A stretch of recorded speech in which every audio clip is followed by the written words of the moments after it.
بسم اللہ الرحمن الرحیم۔ السلام علیکم۔ حضرت موسیٰ علیہ السلام نے ایک مرتبہ اللہ تعالیٰ سے پوچھا، یا اللہ میری امت کا سب سے بدترین شخص کون ہے؟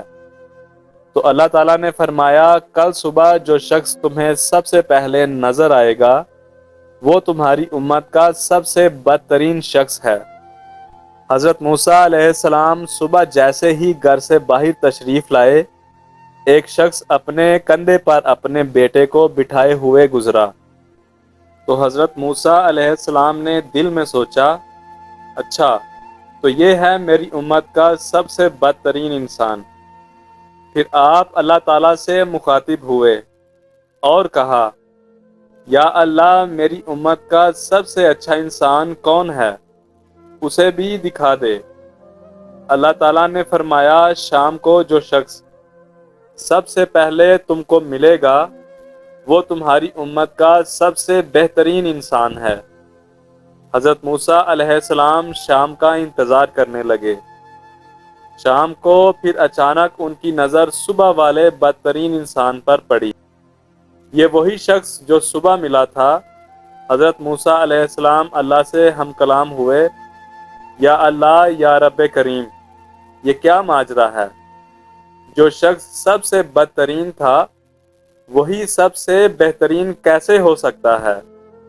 اللہ تعالیٰ نے فرمایا، صبح جب یہ شخص اپنے بیٹے کو اپنے کندھے پر بٹھائے جنگل کی طرف نکلا تو اس کے بیٹے نے اس سے پوچھا کہ ابا جان، کیا اس جنگل سے بڑی کوئی چیز ہے؟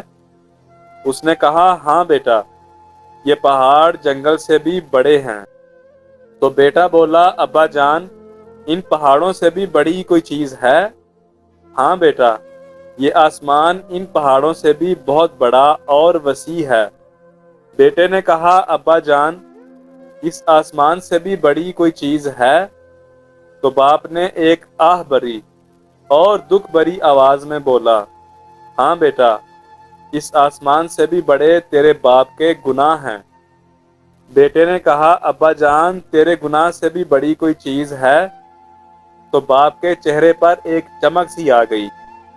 ہاں بیٹا، تیرے باپ کے گناہوں سے بھی بہت بڑی میرے رب کریم کی رحمت اور اس کی مغفرت ہے۔ اللہ رب العزت نے فرمایا، اے موسیٰ علیہ السلام، مجھے اس شخص کا اعتراف گناہ اور ندامت اس قدر پسند آیا کہ میں نے اس بدترین شخص کو تیری امت کا سب سے بہترین انسان قرار دیا اور اس کے تمام گناہ نہ صرف معاف کر دیے بلکہ گناہوں کو نیکیوں میں بدل دیا۔ میرے بھائیوں اور دوستو، اپنے رب کے سامنے رونا اور اقرار گناہ کرنا، عاجزی سے خود کو اس کے سامنے جھکا دینا ایک بہت بڑا عمل ہے۔